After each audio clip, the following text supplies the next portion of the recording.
Good evening. Welcome to Channel 1 News Hour. I trust you've had a lovely day so far. Well, let's take a look at news-making headlines this Easter Monday. Well, happy Easter Monday. Let's take a look at the highlights.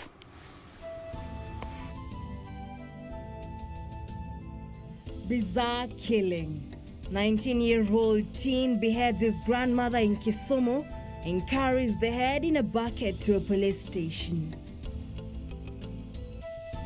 Provide food stipends or else end the lockdown. 3 red zone legislators now tell the government as Kenya's COVID-19 infection rate stands at 16%. Gloomy Easter Monday. Deserted Mombasa beaches symbolize the low-key Easter Monday owing to stringent COVID containment measures.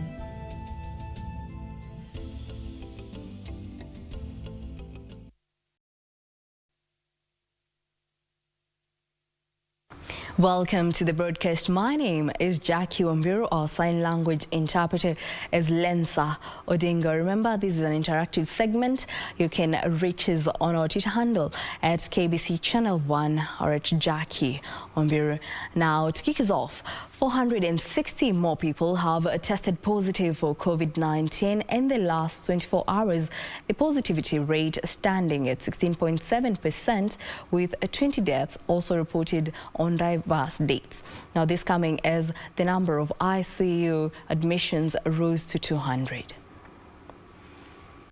On Monday, 460 people tested positive for COVID-19 out of 2,753 samples tested.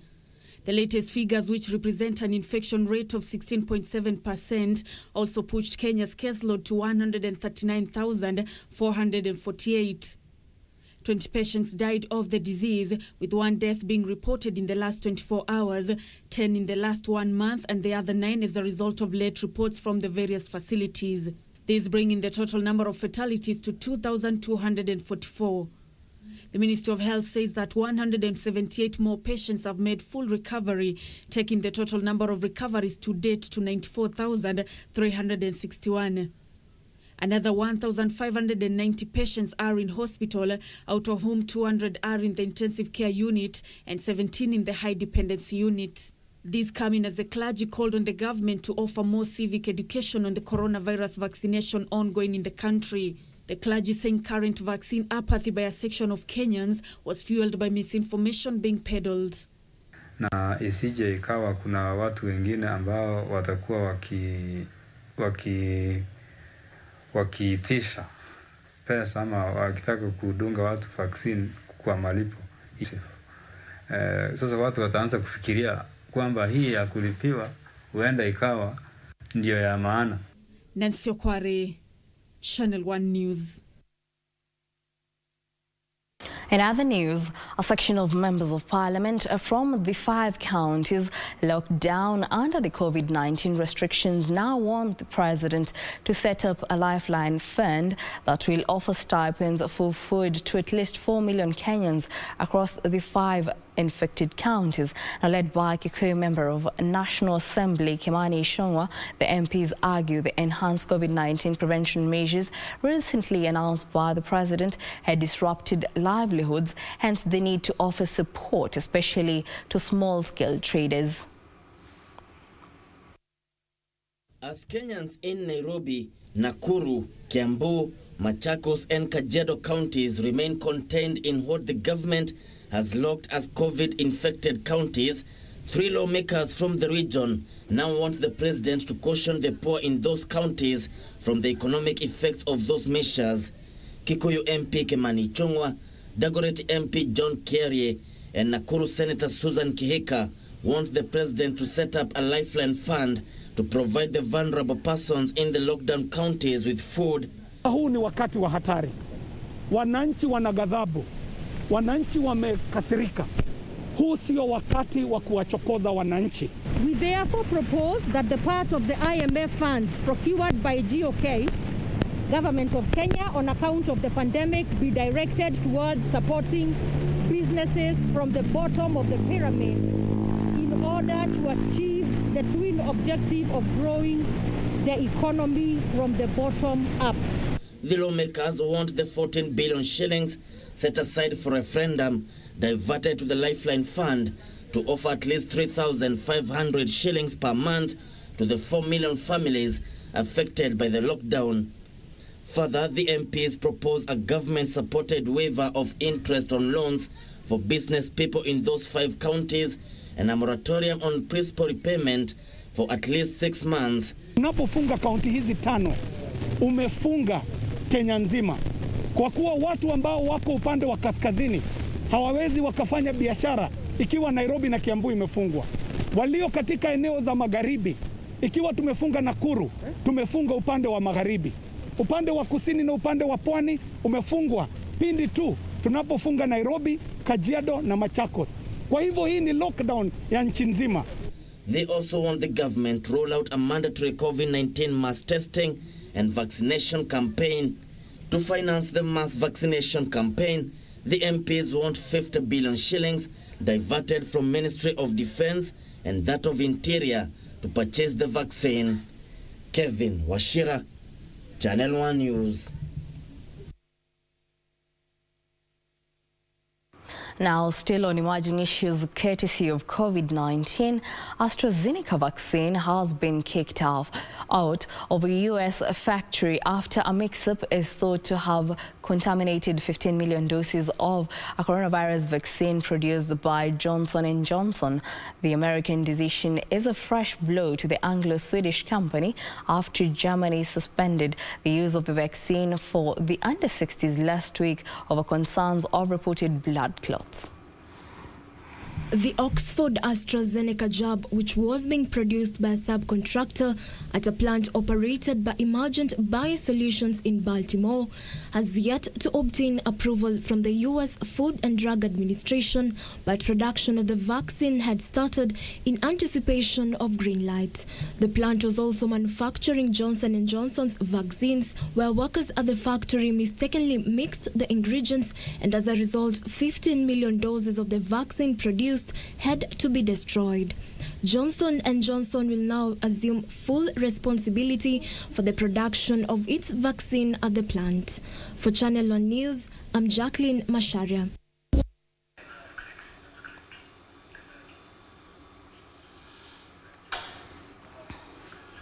Now, deserted beaches, empty business stalls, as well as several closed recreation facilities characterized this year's Easter holiday in Mombasa County.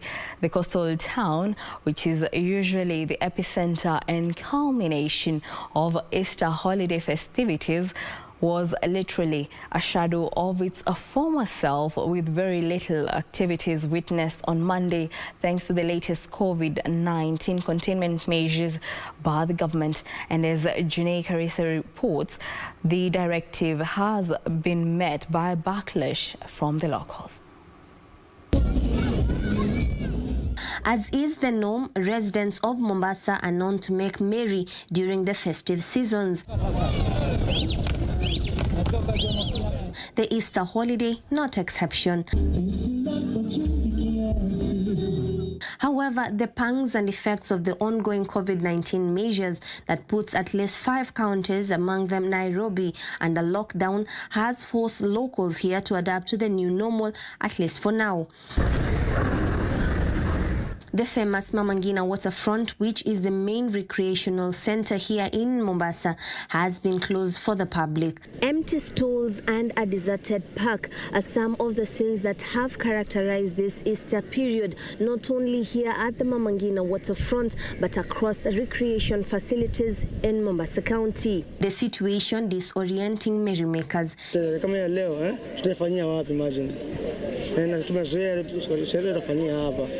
Leo watu wote wanatolewa nje.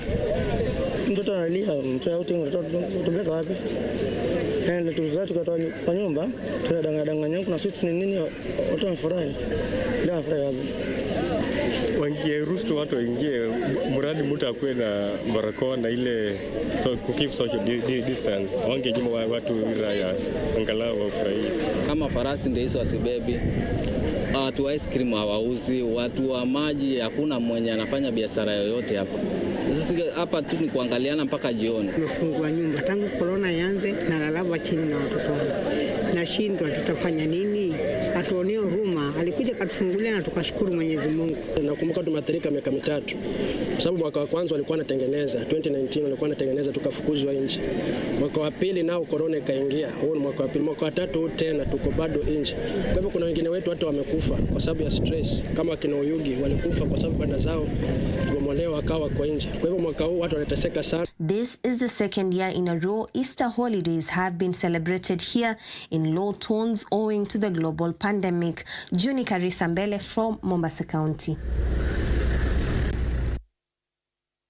Still on the same, the cessation of movement order in 5 counties of Nairobi, Nakuru, Machakos, Kajiado and Kiambu counties has directly or indirectly taken a toll on the tourism industry in the coastal region. Many residents of the coastal town of Malindi who depend on the sector to earn a living have been left with no source of livelihood.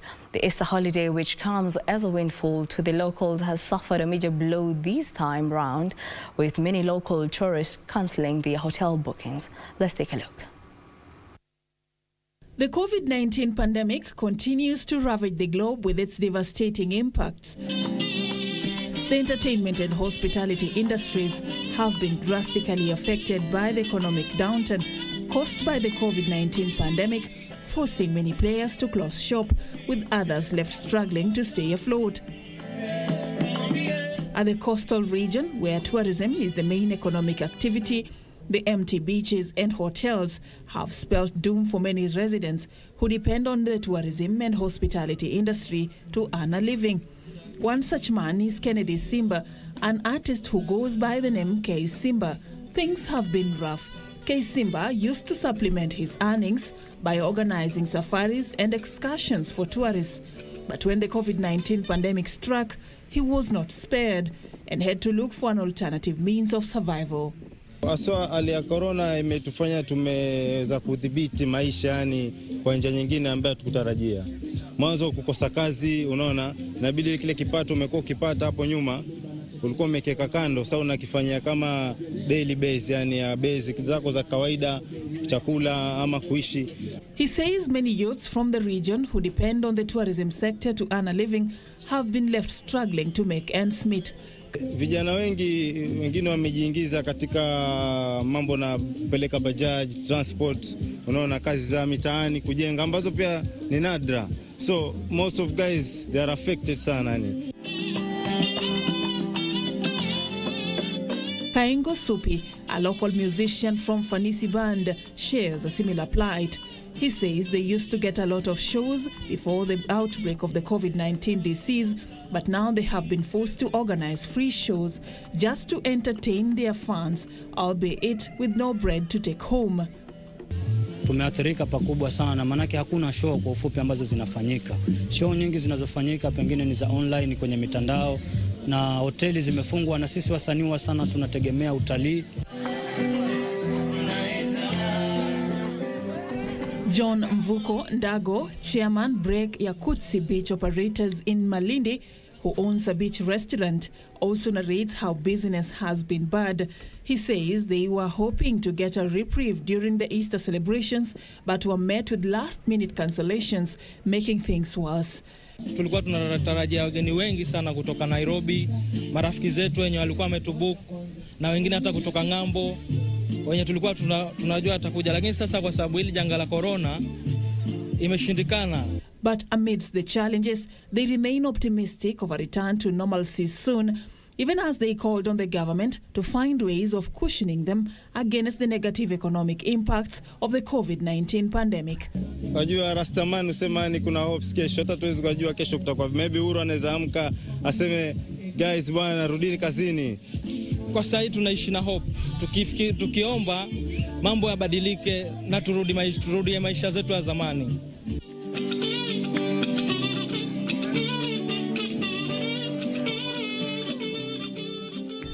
Reporting for Channel 1 News, I'm Safin Aching Ouma.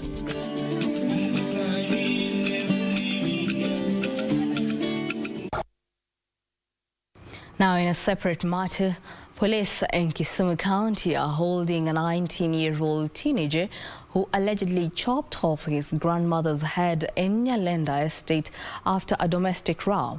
And in a bizarre turn of events, the teenager took the head to Kisumu Central Police Station in a bucket and reported the incident. The body of the 70-year-old woman was taken to Jaramogi Oginga Odinga Teaching and Referral Hospital as investigations into the motive behind the murder commenced. Now, Achola Simon has more details.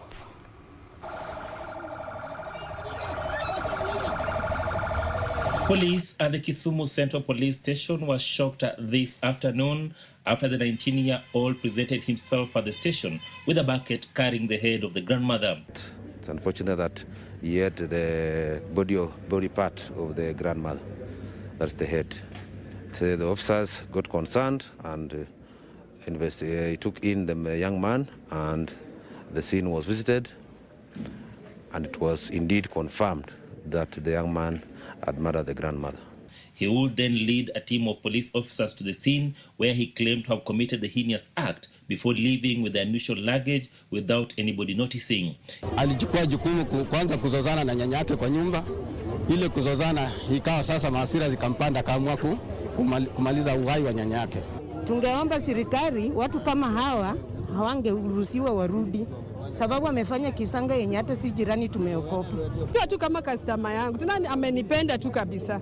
Nimeona uchungu kama huyu mtoto anaua nyanya yake, ni uchungu sana. Once at the scene of the crime, the cruel act came to the fore, drawing the wrath of curious onlookers as they bayed for his blood. The teenager, who was recently released from a children's correctional facility in Kakamega, is being held at the Kisumu Central Police Station as investigations into the motive of the murder begin with the view of arraigning him in court. Achola Simon, reporting for Channel 1 Weekend from Kisumu County.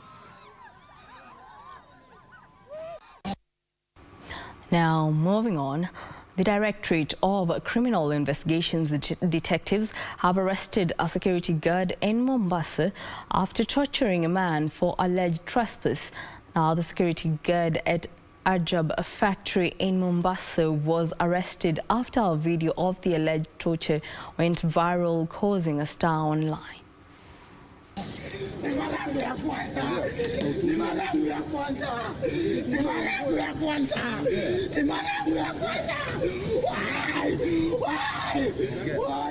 It is this cry for help by a man allegedly punished for trespassing into Ajab Unga factory in Shimanzi, Mombasa County.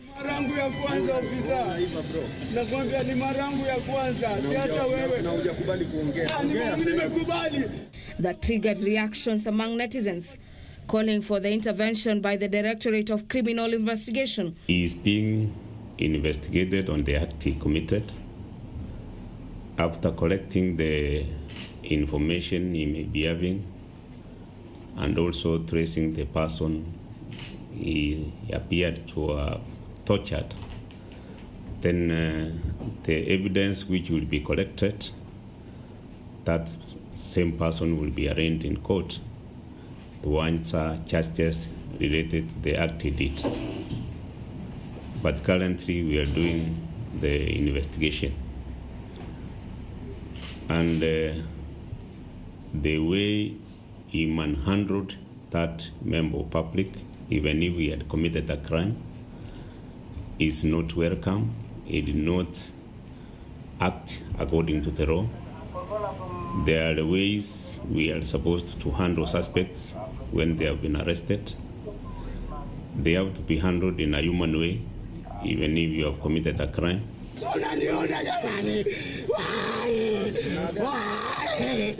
In the video, the alleged trespasser is being subjected to untold anguish by being burned using flaming drops of a mosquito net as the security private guard whips him using a plastic rope. The victim, whose hands are tied and the neck secured on an electric pole using a rope, wails in despair as he begs for mercy. From the visibly happy tormentor, all this happened as curious onlookers smiled around, appearing helpless. The DCI have subsequently sung into action and arrested the suspect on Monday after a tip-off from members of the public. Sobir Abdurazak Mohammed, a 33-year-old who works as a security guard at the factory, is set to be arraigned in court on Tuesday to answer to charges of grievous harm, with charges of attempted murder also being considered. The incident that took place where he was involved. So the type of release will come later, but now we are still handling him and collecting the evidence which is connected with the offenses committed. Elsewhere, 2 suspected drug traffickers were arrested on Monday afternoon after a lorry they were using to ferry 93 bales of bang was intercepted at Hadado, Wajir County. According to the police, the suspect Mohamed Olo was being driven by Ibrahim Burji, who were using a lorry branded with Bamburi cement products to transport the ferry of drug to a known destination. For Channel 1 News, I'm Gladys Mungai. Well, on that note, we'll take a short break. But before we take that break, let's take a look at some of the comments that are coming in on our Facebook page.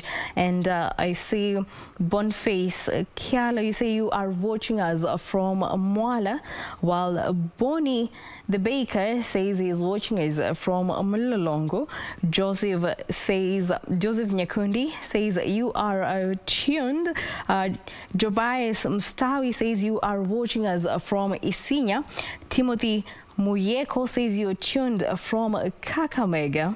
Well, thank you so much for keeping us company here on Channel 1. Let's take that break. We'll be right back.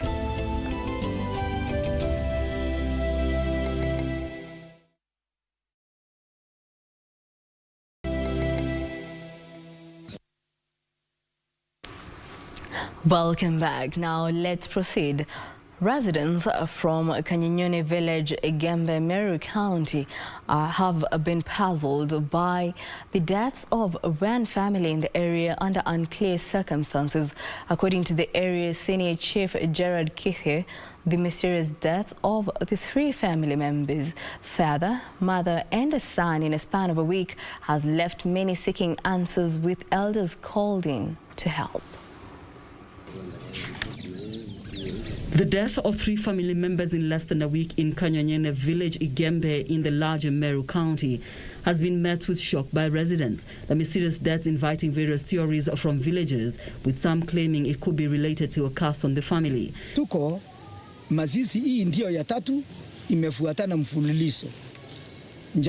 Leo tuko na mazishi, jana tulikuwa na mazishi, na siku ile ilifuata juzi tulikuwa na mazishi ingine. Na yote watu wanakufa mysteriously, hakuna anajua ni nini inaua. Lakini hao watu wote hakuna yule amefanywa postmortem. Mimi ni mmoja wa familia hii. Kulingana vile iko hii mambo yamestusha sisi sana, na ya kusema mengi sisi tutasema nini, lakini hiyo vifo vitatu ya wiki moja hivi imetuweka mawazo mengi. Isaac Mtia, a pastor and a friend to the family, says it is important for the extended family to involve the church for divine intervention. Ningesema nikiwa kama mchungaji vile naelewa kuna mambo mawili. Jambo la kwanza, kuna madhabahu labda yaliwekwa kwa familia hii na hayajavunjwa. Labda hiyo yaweza kuwa ni shida, kwa maana sasa covenant kama haijaondolewa inaweza kuwa inafanya kazi katika nyumba. Locals claim such an occurrence has never been witnessed in the area, and it will be paramount to consult elders to shed light on the mystery. Wote ni majirani yangu na wanatuita njuzi Jumanne tukashika mtu jana na leo. Kwa hivyo sisi tunashangaa sana, hii ni kitu gani inaendelea kwa hii nyumba. Tukaona tu tukawaambia hata sisi wasee waketi wawaeleze vile watafanya hii maneno amalize. Caroline Kamau reporting for Channel 1 News. And on matters education, the Ministry of Education has called on Kenya Certificate of Secondary Education holders wishing to be considered for admission to diploma teacher training colleges to present their applications. Those interested are being advised by the ministry to apply for either a diploma in primary teacher education or diploma in early childhood development teacher education between the 6th and 20th of April this year. Applicants for a diploma in primary teacher education should have a KCSE mean grade of C plane or its equivalent with a C plane in English, Kiswahili, mathematics, and also a C in the humanities subject and sciences subjects. However, for candidates with disabilities, the minimum entry grade is C- and a C- in the cluster subjects stated above. Applicants for the diploma in early childhood teacher education require a C plane mean grade in the Kenya Certificate of Secondary Education examination or its equivalent as equated by the Kenya National Examination Council. The duration of both courses shall be 3 years in accordance with the approved curriculum designs. Applicants are advised to secure registration forms for purposes of application from the Ministry of Education's website www.education.go.ke or from County Directors of Education, and are advised to register in only one centre as double registration will lead to automatic disqualification. A police officer who allegedly shot dead a herder found grazing in a restricted area in Machakos town has been arrested. Meanwhile, a journalist in Nakuru is nursing serious injuries after he was allegedly roughed up by police officers for defying the 8 p.m. curfew.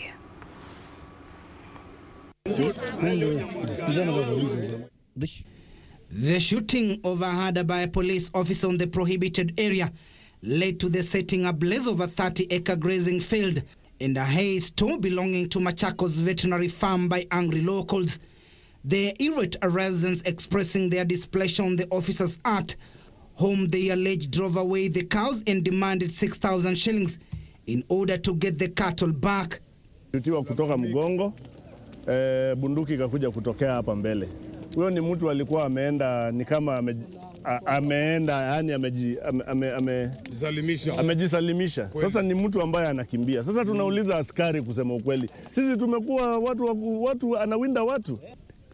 Elsewhere, 2 suspected robbers have been arrested by police at Haega Market in Kakamega County and property worth thousands of shillings recovered. Area police boss Robert Makau says the 2 were arrested following a tip-off from the locals. According to residents, the duo are among a group of gangsters that has been causing them sleepless nights.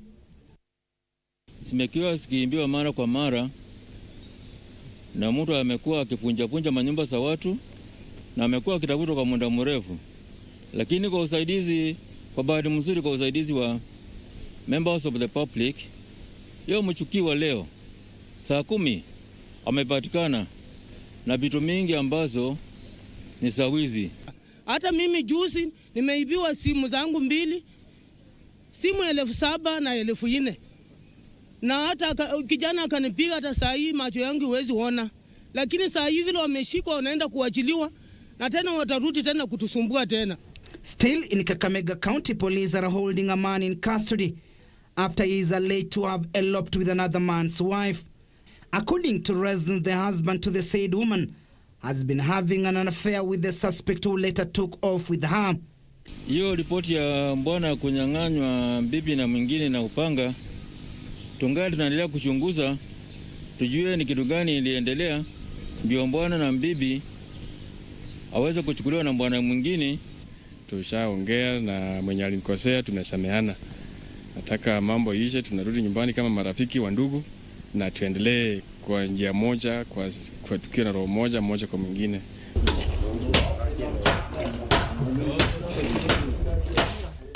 In the meantime, residents of Goldview Estate in Gatanga Sub-County have protested a move by a landowner in the area to put up high-rise residential units, outrightly contravening their estate development plan. According to the estate dwellers, the estate is zoned for construction of single dwelling units per plot. Residents revealed that a section of plot owners in the estate have been disregarding the estate rules and regulations to put up commercial buildings. Finally, police in Nakuru are on the spot after they allegedly roughed up a journalist minutes past the 8 p.m. curfew time on Sunday night. The journalist was accosted by police officers along Mburugishwa Road as he left office. Media Council of Kenya Chief Executive Officer David Omoyo has condemned the incident and called on Inspector General of Police Hilary Mutyambai to take action against the officers. The police, their work is to protect them. So if you have the police trying to become the judges, they're trying to implement their own law, it's simply a breakdown, and it's a shame to the police that we keep complaining about them all the time. The harassment that was meted on our friend David Omurunga, it is from people who know him.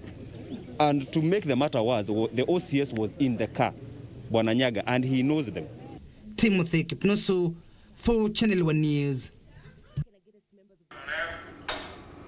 Well, that report brings us to a break here on KBC Channel 1. Well, don't go too far. We'll be right back. Up next is Sports News.